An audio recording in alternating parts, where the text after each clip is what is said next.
Hello, guys. I will be sharing today my process of going through the working holiday visa program for Spain from Australia.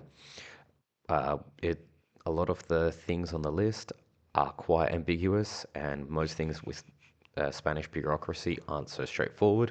So this is intended to help people get to filling out the paperwork.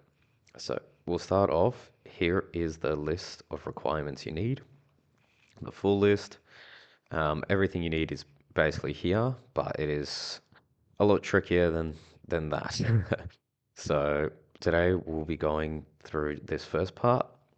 We'll be reading all of this together, and then in the next few parts, I will be going through each section um, and all the paperwork, some parts of how to fill it out, and yeah. So let's just start. First of all, I will either make this one big video or I'll chop it up into smaller parts just so it's easier to watch. But for now, let's start. So, you're thinking about coming to Spain. You get this email from the consulate in Sydney. Um, yes. Also, if you're in Perth or Queensland, then you need to do all your appointments in either the Consulate General of Spain in Sydney or in Melbourne. So make sure you get all the paperwork absolutely correct, especially if you live in somewhere like Perth, where otherwise you have to fly for 4.5 hours, go back to Perth, get the paperwork sorted out, and make a new appointment. I will be constructing a timeline of how this all works. At the moment, we are in month zero. You're just thinking about going to Spain. Then month one is sorting out the paperwork. Month three is your appointment date, and we'll show you how to get that sorted. And then month six is the flight to Spain. So I would recommend because you need a 90 maximum of a 90-day gap between your appointment date and your flight to Spain. My advice is to maximize the 90 days. So book your flight and then count 90 days earlier and then book your appointment. Make sure you get that appointment at least 3 months ahead, just so you have a lot of time to sort out the paperwork because it can be quite tricky. And then month seven, that will be the exclusive part that you only get from my video, not from the Consulate General. The month seven is when you get to Spain, you need to do a bit more paperwork, a bit more stuff needs to be sorted out. But what I'll be putting in here is the stuff you can sort out, or at least get prepared to sort out in Australia before you get to Spain, and I would highly recommend to do that.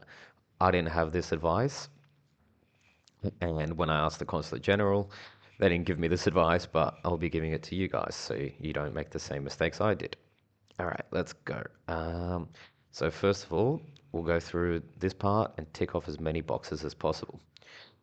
So to be eligible, you need to be an Australian citizen, resident in Australia, and have a passport with a validity that covers the intended period you will stay in Spain.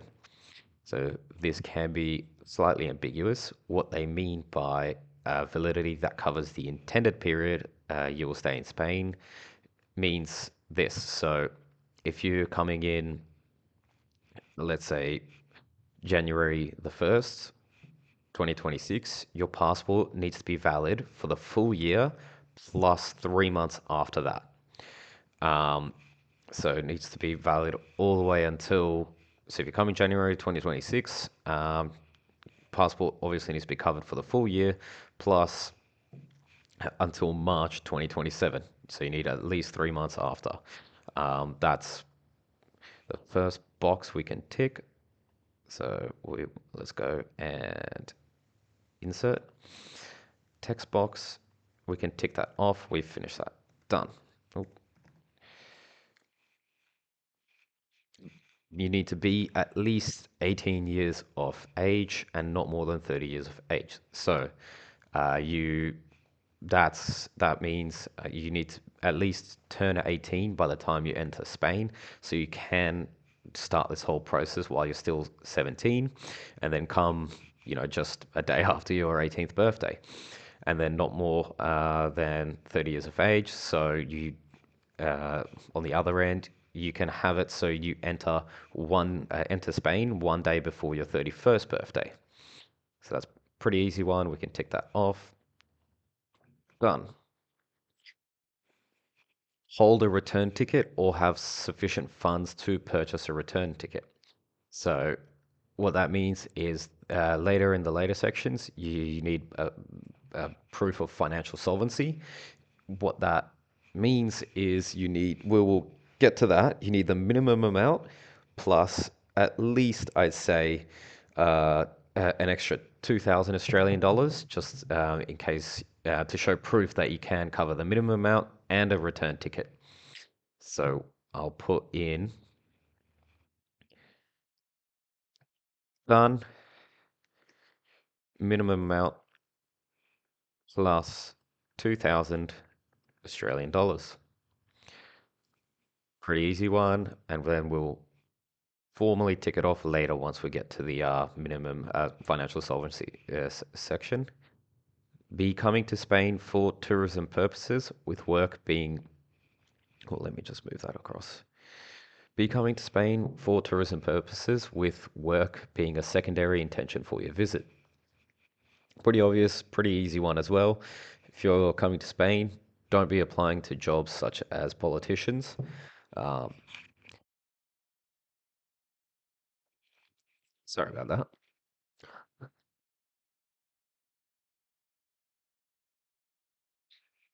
All good.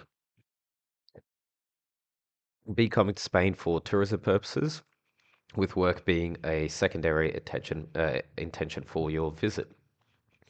Pretty easy one. Don't be coming to Spain and applying for jobs at their local councils, local parliament, that sort of stuff, or even the embassy in Australia. Like it's more intended just for holiday purposes with a bit of work to support your finances while you're here. So keep that in mind. Mainly, you'll be to prove that you're doing that. Like if they ask, then you can just say, "Hey, I'm looking for jobs in hospitality like bars, waiter, waitressing, or a bit of education, teaching, stuff like that." So pretty easy one. We can tick off. Most people aren't coming for parliament jobs in Spain. Done. Not be accompanied by dependents. Pretty easy one. Um, don't be bringing your kids. Otherwise, you need a different visa, and then it makes stuff a lot more complicated. Possess sufficient funds to maintain yourself during your stay.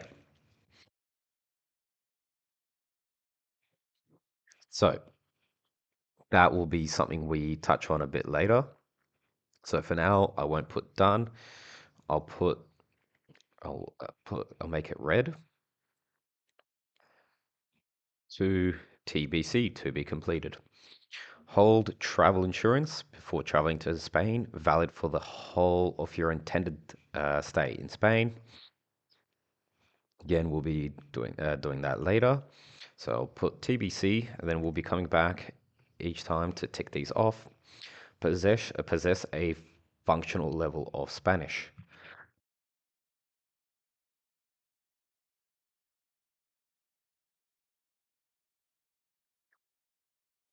So that is something that can be slightly ambiguous, so we will be completing that later. Have completed at least 2 years of higher education. That is a pretty easy one, but we'll come back and complete that later. Um, um, Basically, most people have at least 2 years of uni or something, but you can also do it with high school, and I'll show you that later. Um, Let me just move that up here. Cool. Next is meet Spanish health and police requirements. Again, that can be very ambiguous, and this is probably the hardest and most annoying step, but that's okay. We can work through it. Not have been recipients of this program before. Pretty straightforward. You can only do this once, so I'll make that green. Done. Um, so yeah, you can only do this once. You can't renew your visa. You have to hop on a different visa if you choose to stay longer, or come back to Australia. Um, Not work for the same employer for more than 6 months during your stay. That that rule is intended to stop people from, getting a good job, staying at a company for a year. So how likely they are to check this?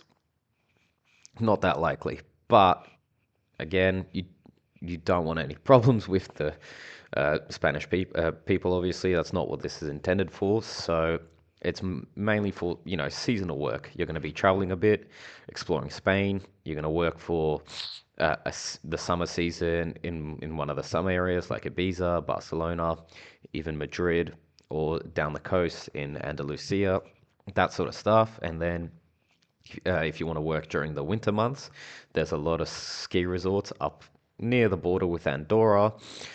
Again, obviously, Barcelona, Madrid, there's always work in those big cities. And then even in places up in like Bilbao, up in the Basque Country or Galicia, there is a lot more tourism up there during the winter months. Pretty easy. And yeah, most employers don't even know about this rule. So you just have to, unfortunately, sometimes do the thing where you just leave after 6 months if it gets to that. Apply for the specified visa and pay the prescribed fees. That should be pretty obvious. We will be getting to that. So for now, I'll just leave it as red. Oop, change that to red.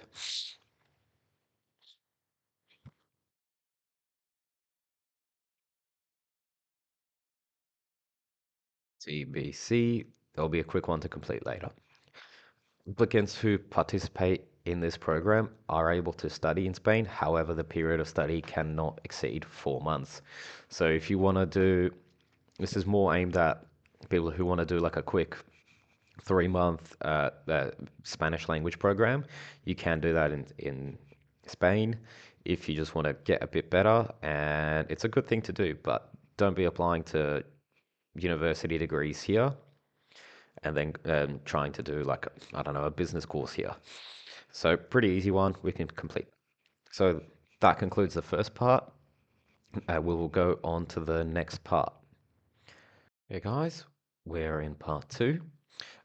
We will go through basically each of the above sections, but more in depth. And I should also add on the timeline, uh, in month zero, you should also have some sort of Spanish level, like whether it's accredited or not.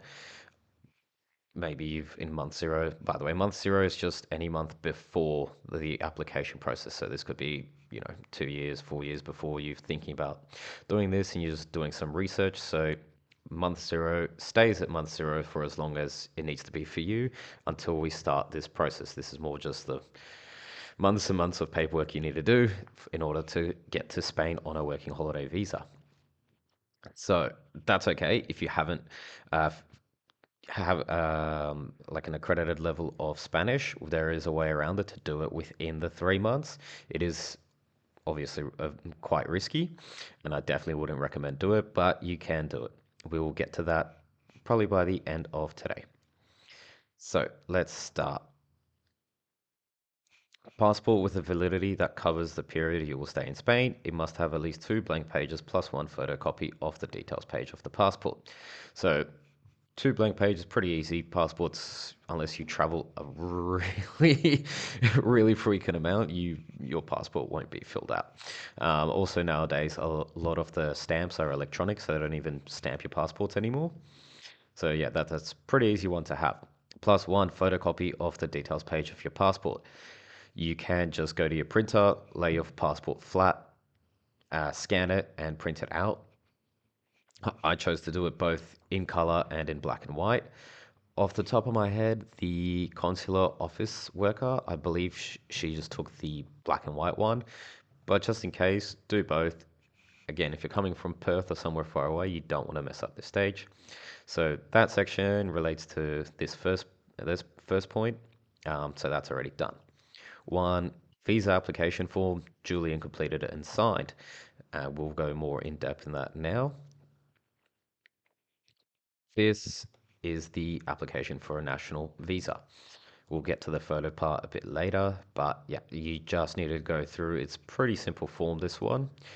You just need to go through it and basically fill out all the boxes that apply to you. So your surname, Smith, forename, first name, John, so John Smith, date of birth, place of birth, all that easy stuff, easy stuff, easy stuff.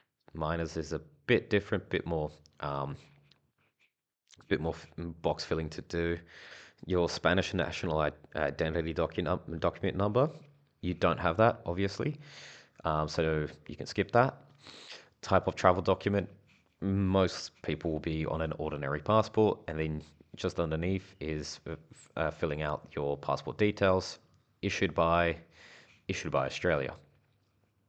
This box is pretty annoying because you need to put your full postal address and squeeze your email address in there somehow. Telephone number, please, when you're filling out your telephone number, make sure you put the dialing code. So for your phone, don't put like 049922, put plus 61 4998822, whatever your number is. But please add in the plus 61 and not the O.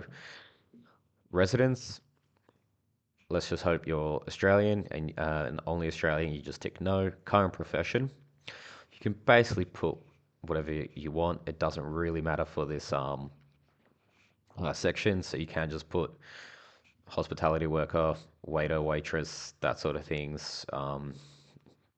Even if you're a student, you can just put working student. Pretty easy. It doesn't really matter for this visa. So then Oh yeah, this is the decision on visa. That's for them section. This whole section is just for them. We're just filling out the left box, left-hand side box, and the right-hand side box is just for them. Obviously, keep it all the same as your current passport document. Anyway, principal purpose of journey. So for the working holiday visa, it is you would tick residence employee. Tick that box. The other ones are for other visas. Date of intended entry to Spain. So remember, time zones and flight times are a real thing. So let's say you book your flight on, I don't know, 15th of May. You probably double check, obviously, but you probably won't enter Spain until the 16th of May because it takes a full day to get there. So bear that in mind when you put your date of intended entry to Spain. Doesn't matter if you book your flight to leave Australia on the 15th of May and your date of intended entry, you leave it as 15th of May. That's also fine, but it's just if you want to maximize and get that one extra day at the end. Number of entries requested. This is a multiple entry visa, meaning you can leave Spain, come back to Spain, go to other countries, other parts of Europe, and come back without having any problems. You tick more than two. Postal address of applicant in Spain. So this is a bit annoying because the whole visa process doesn't really say much about this, but what I put was I booked my hotel in Madrid for the first day I got there, and then I just put my postal address as that hotel. The next couple sections don't really apply to you guys or me either. So your Spanish foreign or national identity number, your NIE, very important, but you don't have that yet. That's kind of what you're applying for now. So just leave this blank, and then number 26, data of the individual resident in case of for residence visa for family reunion. So that doesn't really apply to us, not for this visa, so you can skip that. Same as number 27, doesn't really apply. Same as number 28, you can just leave all that blank. Scroll down to the bottom, read all this. I won't be reading that now. And then just place and date, um, Sydney, your date, 8th of the 1st, that sort of thing. Then your signature. And then that's it. You have completed your visa application. That's done. And then next is the one visa application completed, so that's done. One passport size photograph on a light colored background photo must be glued to the visa application form on the top right hand corner. Photographs must be printed on quality photographic paper. Easiest way to do this is you go to your local Ozpost. I believe it's $19 and they take a photo of you. You don't need an appointment with your post office. You just walk in, ask for them to take a passport photo, make sure they do it. Very easy. You just go on the Ozpost website or just Google where which post offices do it. Most of them do. They just take a photo of you, you pay the $19, and then they give you actually six of these required passport size photographs. So that's easy. And then if you saw earlier, the sufficient funds box I've added, we can add that to here. So $19 for passport size photos. Then we will, after we will keep adding to the sufficient funds box until we get to the end, and then we'll tally it all up. Then next is a non-refundable visa fee of $485.80 payable in cash or by money order made out to Consulate General of Spain. Please bring cash, easiest way to do it, and please bring the exact amount. Don't expect the consular office to have change. Just bring $485 in cash, or if the fees change, whatever the fee is now. Next is so we'll add the non-refundable visa fee of $485, $485 visa fee. Bring cash next to this, exact cash, because this is what you'll need to bring to the consular office in Sydney or Melbourne. Next is the return ticket or sufficient funds to purchase a ticket. So in order for the best chances possible to get approved, keep this separate from the minimum amount. We'll talk about the minimum amount in the next step. But as I said earlier, get the minimum amount plus $2,000. So we'll put $2,000 sufficient funds for return ticket. Easy. Next, we'll get to a bit trickier. Evidence of having enough funds. A minimum of 950 AD per month. Acceptable evidence of sufficient funds can be demonstrated in the form of bank statements, traveler's checks, recognized credit cards with sufficient credit available, up-to-date statements. So we're actually going to work backwards on this point. So to get to, well, we'll start minimum amount. You need 19 AUD. Times that by 12. I had to cut there and look for my laptop charger. That's all sorted. So first we'll have this evidence of having enough funds, 915 AD per month. So if you get 915 AD, times that by 12, you will get $10,980. So we'll put $10,980 minimum sufficient amount, i.e. $915. However, living here, done the working holiday visa in Spain, I would highly recommend having double that amount. So I would highly recommend because, yeah, especially if you're living in the big cities like Madrid or Barcelona, just look up rental prices, and 915 AD is not enough to cover even just your rent. So you won't be eating any food for 12 months if you don't have a bit more money. Oh, so let's go double. Let's go 1,830, which will take us per month, which takes us up to $21,960.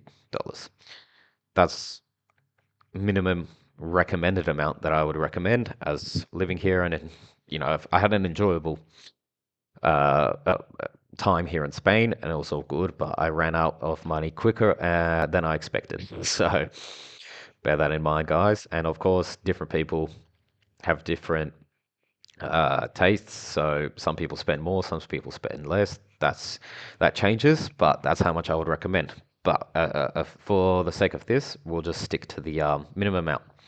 And then the backwards part, what I was talking about, is you can show that minimum amount with a credit card. So if you only have, let's like 5,000 something in your account, but then you have a $5,000 credit card that's up to date, you can make up the 10,000, what was it, the 10,980 with a credit card, if that makes sense. Not obviously not recommended, but yeah, you can do it.